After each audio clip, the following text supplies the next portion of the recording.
Улаанбархан өвчний дэгдэлт нэмэгдэж 9200 шижигтэй тохиолдол бүртгэгджээ. Тиймээс олон нийтийг хамарсан нэгдсэн арга хэмжээ зохион байгуулахгүй оролцохгүй байх, хүүхдийн цэцлэнгийн үйл ажиллагааг түр хойшлуулах эрүүл мэндийн спортын дэд сайдын зөвлөмж гарсан байна. Гэхдээ яг хизээнээс хэд хоногор хойшлуулах вэ гэдэг нь одоогоор тодорхой болоогүй байгаа юм а.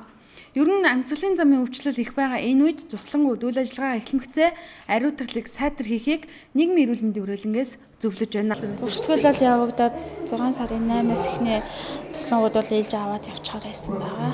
За бас тодорхой хугацаа өнөөдөр яг үсгийн байдлаар нийслэлийн засаг дарганы хамгаалалт газраас гаргах гээд бид нар харин одоо ажлын дагуу хөдөлтөд явж байгаа.